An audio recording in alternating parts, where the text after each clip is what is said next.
আসসালামু আলাইকুম। কানিজ ফাতেমা লোপা স্বাগত জানাচ্ছি এনটিভির রাতের খবরে। ক্রাউন সিমেন্ট শিরোনাম দেখছিলেন, এবারে নিয়ে যাচ্ছি পুরো খবরে। সংবিধান ছুঁড়ে ফেলার জিনিস নয়, সংস্কার শেষে এর অধীনেই নির্বাচন হবে। সংবিধান নিয়ে কে কি বলল তাতে কোনো আসে যায় না বলে মন্তব্য করলেন বিএনপির সিনিয়র যুগ্ম মহাসচিব রুহুল কবির রিজভী। দুপুরের নয়াপল্টনে দলীয় কার্যালয়ে সংবাদ সম্মেলনে তিনি বলেন, দুর্বৃত্তদের দখলে দেশকে ঠেলে দেওয়া যাবে না, সহ্য করা হবে না দলটির নাম ভাঙিয়ে কেউ অপকর্ম করলে। পট পরিবর্তনের পর দলীয় শৃঙ্খলা ভঙ্গের দায়ে প্রায় 5,000 নেতাকর্মীর বিরুদ্ধে সাংগঠনিক ব্যবস্থা নেওয়া হয়েছে বলেও জানান তিনি। অন্য দলের বিরুদ্ধে চাঁদাবাজি ও অপকর্মে জড়িত থাকার অভিযোগ থাকলেও ব্যবস্থা নিতে দেখা যায় না বলে তিনি জানান। বনানী থানা যুবদলের আহ্বায়ক মনির হোসেনের নেতৃত্বে একদল ব্যক্তি গতকাল মঙ্গলবার রাতে জাকারিয়া হোটেলে ঢুকে নারীদের উপর হামলা চালায়। এই ছবি বিভিন্ন জায়গায় এসছে। এটা শোনার সাথে সাথে জাতীয়তাবাদী যুবদল তাৎক্ষণিকভাবে এই এই এই এই মানে যুবদলের নামধারী এই নেতাকে দল থেকে বহিষ্কার করেছে। কোনো কিছু ছুঁড়ে ফেলা, মাটি চাপা দেওয়ার মধ্যে কিছু নয়। সংবিধান হচ্ছে একটি জাতির আত্মজীবনী। সেখানে হঠাৎ করে কেউ কিছু বলল বা সেটা নিয়ে তাদের অভিমত কি দিল সেটা নিয়ে আমি কোনো কথা বলতে চাই না। সংবিধান সংশোধনের মাধ্যমে ধারাবাহিকভাবে এর মধ্যে অনেক কিছু সংযোজিত হয়, অনেক কিছু বাদ যায়। আবারও ভুয়া নির্বাচনের আলামত দেখা যাচ্ছে উল্লেখ করে জামায়াতে ইসলামের আমির ডাক্তার শফিকুর রহমান বলেছেন, যে কোনো মূল্যে পাতানো নির্বাচনের সব ষড়যন্ত্র রুখে দেওয়া হবে। বিকেলে রংপুর জেলা স্কুল মাঠের জনসভা থেকে তিনি এই হুঁশিয়ারি দেন। ক্ষমতায় গেলে মদিনার আদলে ইসলামী সমাজ গঠনের আশ্বাস দেন জামায়াতে ইসলামের আমির। রংপুর থেকে নূর হোসেনের রিপোর্ট। দেড় যুগ পর রংপুরে জামায়াতে ইসলামীর জনসভায় ঢল নামে জনতার। রংপুর জেলা স্কুল মাঠ পরিণত হয় জনসমুদ্রে। জেলা স্কুল মাঠের আশপাশের কয়েক কিলোমিটার সড়কে অবস্থান নেয় জামায়াতের নেতাকর্মীরা। সমাবেশের শুরুতে উত্তরের 33 আসনে জামায়াত মনোনীত প্রার্থীদের পরিচয় করিয়ে দেওয়া হয়। জামায়াত নেতারা বলেন, ইসলামপন্থীদের ঐক্যের মাধ্যমে দেশে শান্তি ও সুবিচার প্রতিষ্ঠা পাবে। কোন দলকে ক্ষমতায় আনার ষড়যন্ত্র এই বাংলাদেশের মানুষ বাংলাদেশের মাটিতে আগামী দিনে হতে দেবে না ইনশাআল্লাহ। নিজের শিক্ষা প্রতিষ্ঠানের মাঠে দাঁড়িয়ে নতুন বাংলাদেশ গড়তে ইসলামপন্থীদের ক্ষমতায় বসানোর আহ্বান জানান সদ্য কারামুক্ত নেতা এটিএম আজহারুল ইসলাম। কোন আইন দিয়ে বাংলাদেশের জনগণের মুক্তি নিশ্চিত হয় নাই, তাই নতুন বাংলাদেশ গড়তে হলে নতুন ভাবে এগিয়ে যেতে হবে। আল্লাহর আইন এবং সৎ লোকের শাসন, আল্লাহর আইন সৎ লোকের শাসনের মাধ্যমে বাংলাদেশ সার্বিকভাবে মুক্তি পাইতে পারে। সমাবেশে জামায়াতের আমির বলেন, হাসিনার স্বৈর শাসন হটানো মানুষ এদেশে আর কখনো ফ্যাসিবাদ মেনে নেবে না। কতগুলো মৌলিক সংস্কার অবশ্যই করতে হবে, আমরা সেই সংস্কারগুলোর কথা বলেছি।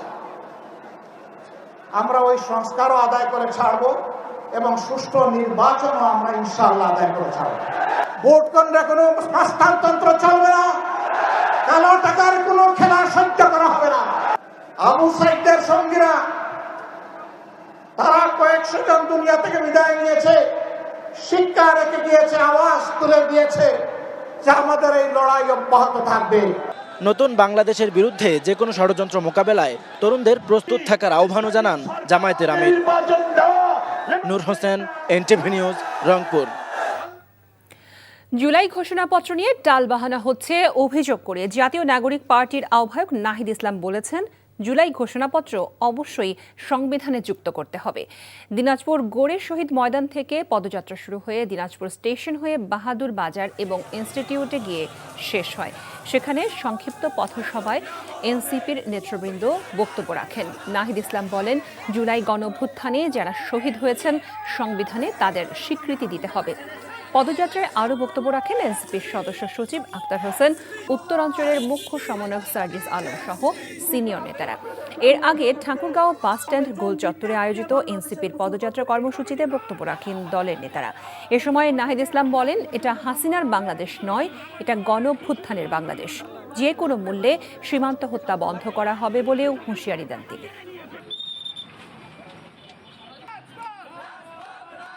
বাংলাদেশের ছাত্র তরুণরা রাজপথে নেমে এসেছিল নতুন কাঠামোর জন্য, নতুন রাষ্ট্র, নতুন দেশের জন্য।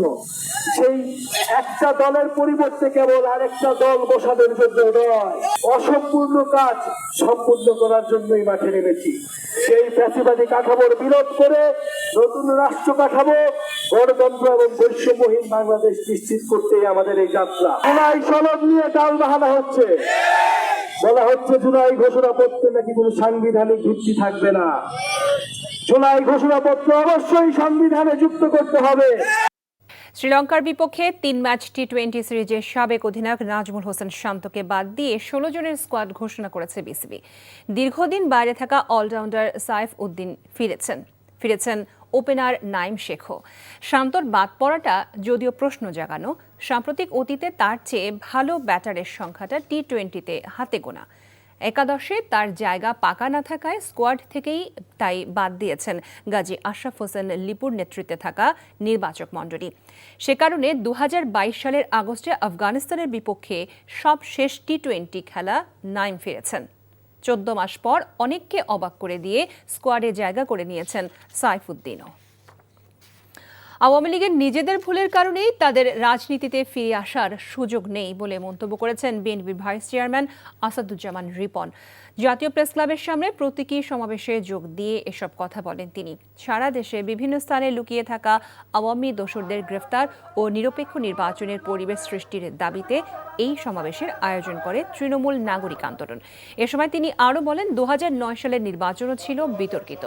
পরিকল্পনা করে শেখ হাসিনাকে ক্ষমতায় বসিয়ে ভারতের আধিপত্য কায়েম করা হয়েছিল।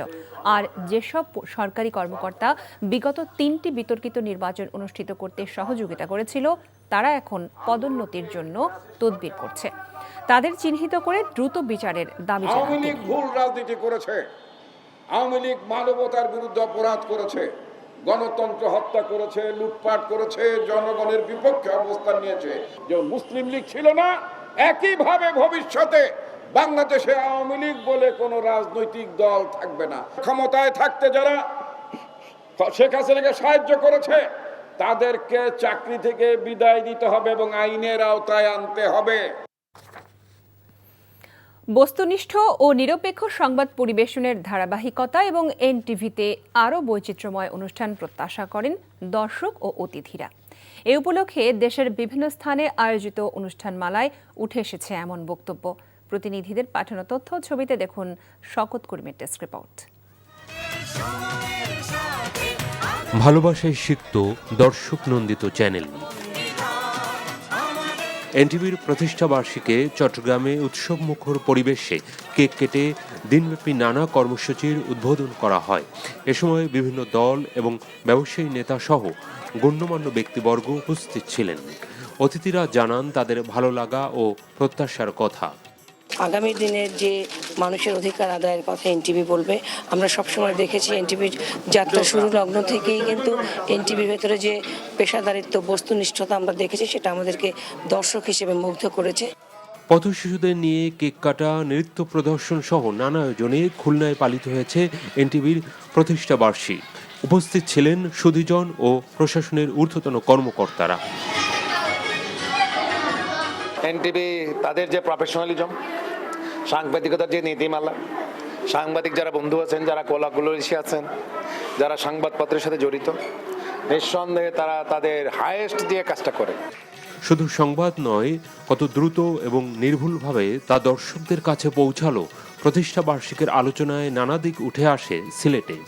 মৌসুমি ফল বিতরণ করা হয় দৃষ্টি প্রতিবন্ধী শিশুদের। এ সময় বিএনপি চেয়ারপারসনের উপদেষ্টা ও সিলেট সাবেক মেয়র আরিফুল হক চৌধুরী সহ অন্যরা উপস্থিত ছিলেন।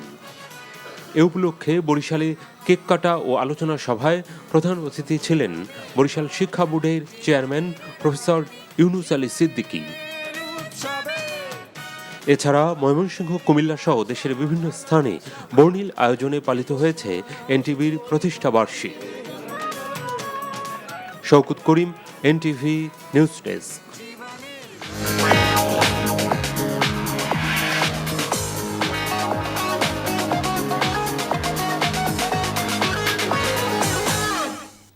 মার্কেন্টাইল ব্যাংক অর্থনীতির খবর। বাজারে প্রায় সব ধরনের সবজির দাম আগের তুলনায় বেড়েছে। অধিকাংশ সবজিরই দাম কেজি প্রতি ৬০ থেকে ৮০ টাকার উপরে পৌঁছেছে। আর সপ্তাহ দুয়েক ধরে বাড়তে থাকা মিনিকেট চাল উচ্চ মূল্যেই বিক্রি হচ্ছে। প্রতি কেজি মুরগি কিনতেও বাড়তি গুনতে হচ্ছে ২০ টাকা পর্যন্ত। মেজবাহ হাসানের রিপোর্ট। ক্রেতাদের হাতে সবজি পৌঁছাতে যে ব্যক্তির এত পরিশ্রম, নিজের প্লেটে এমন সবজি ওঠানো যেন দায়। সবজির দোকানে কাজ করে মা সন্তান সহ ৪ জনের সংসারে ঈদের পর আর মাংস ওঠেনি আলমগীরের। হঠাৎ দাম বাড়ায় যেন আরেকটু হোঁচট খেলেন তিনি।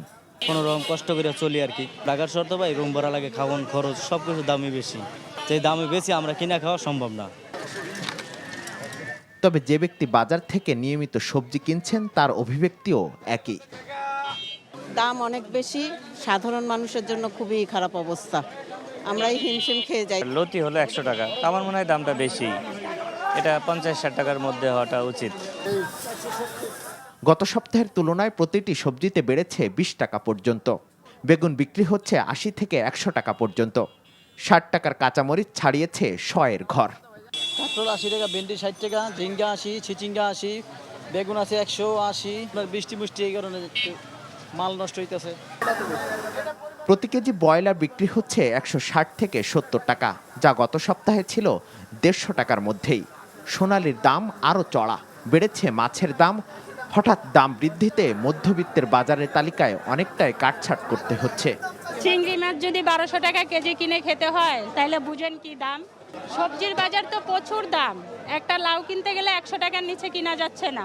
ব্রয়লার মুরগি ১৬০ টাকা ৭০ টাকা কেজি চলতেছে। আগামী সপ্তাহ থেকে মানে কি ২০ টাকা ২৫ টাকা বাড়ি গেছে ব্রয়লার। আর সোনালি ৩০০ টাকা ৩১০ টাকা। ব্যবধান বেশি, এই জন্য আমরা কম্প্রোমাইজ করে নিব। আগের বাড়তি দামে বিক্রি হচ্ছে চাল। কর্পোরেট সিন্ডিকেটের দৌরাত্ম্য কমাতে না পারলে দাম নিয়ন্ত্রণ সম্ভব নয় বলে দাবি খুচরা বিক্রেতাদের। একজনের গাত পালায় বুঝলেন, বাজার ওইখান থেকে বাড়াইছে, ঈদের পরে প্রত্যেক চালে ৫-৬০ টাকা বাড়ছে। যদি সরকার যদি মনিটরিং ভালোভাবে না করে, সিন্ডিকেট যেখানে আছে ওগুলো না ভাঙে, তাহলে আমার মনে হয় দাম কমার সম্ভাবনা নাই। যেভাবে দাম বাড়ছে আর কমবে না। আগের বাড়তি দামে স্থিতিশীল রয়েছে আলু, পেঁয়াজ ও রসুনের দাম। ঈদের পর কিছুটা বেড়েছে মশলার দাম। Misbah Hasan, NTV news, Dhaka.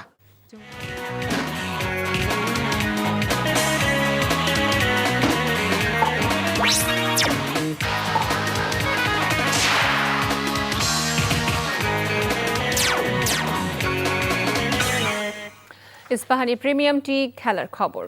Football Asian কাপের বাছাই গ্রুপ পর্বে তুর্কমেনিস্তানের বিপক্ষে নিয়ম রক্ষার ম্যাচে কোনো ছাড় দিতে চায় না বাংলাদেশ নারী দল। কাল ম্যাচটি শুরু হবে বাংলাদেশ সময় সন্ধ্যা 6:30টায়। কুশর ইয়াসির জানাচ্ছেন বিস্তারিত। এশিয়ান কাপের বাছাইয়ে র্যাঙ্কিংয়ের ৩৬ ধাপ এগিয়ে থাকা বাহরাইনকে বিধ্বস্ত করার পর ৭৩ ধাপ আগানো মিয়ানমারকে তাদের মাঠে কাঁদিয়েই মূল পর্ব নিশ্চিত করে বাটলারের তত্ত্বাবধানে থাকা দলটি। ফলে গ্রুপের শেষ ম্যাচটি শুধুই আনুষ্ঠানিকতা। ১৪১তম স্থানে থাকা তুর্কমেনিস্তানের বিপক্ষে জয় এলে র্যাঙ্কিংয়ে বড় উন্নতির সুযোগ ১২৮তম স্থানে থাকা বাংলাদেশের। এমন সাফল্য আফিয়েদাদের দেখাচ্ছে বিশ্বকাপ ও অলিম্পিকে খেলার স্বপ্ন। এশিয়ান কাপে বাংলাদেশের জন্য বাড়তি পাওয়া হিসেবে থাকছে ২০২৭ বিশ্বকাপের বাছাই পর্ব। এশিয়া থেকে সরাসরি ৬টি দল ও আন্তঃমহাদেশীয় প্লে অফে খেলার সুযোগ পেতে পারে আরও ২টি দল। এশিয়ান কাপের কোয়ার্টারে ওঠা ৮ দল খেলার সুযোগ পাবে ২০২৮ অলিম্পিকের বাছাই পর্ব, যেখানে দুই গ্রুপে দলগুলো ভাগ হয়ে খেলবে। চ্যাম্পিয়নরা লস অ্যাঞ্জেলস অলিম্পিকের নারী ফুটবলে সুযোগ পাবে। কুশল ইয়াসির, এনটিভি স্পোর্টস ডেস্ক। এই ছিল রাতের খবরে। এই খবরের ভিডিও সহ আপডেট জানতে ভিজিট করুন এনটিভি অনলাইন www.ntvbd.com। এছাড়াও এনটিভির জনপ্রিয় সব অনুষ্ঠান ও খবরের আপডেট জানতে ভিজিট করুন আমাদের ইউটিউব ও ভেরিফাইড ফেসবুক পেজ। রাত ১টায় মধ্যরাতের খবর দেখার আমন্ত্রণ জানিয়ে বিদায় নিচ্ছি। সবাইকে ধন্যবাদ এতক্ষণ সাথে থাকার জন্য। শুভরাত্রি।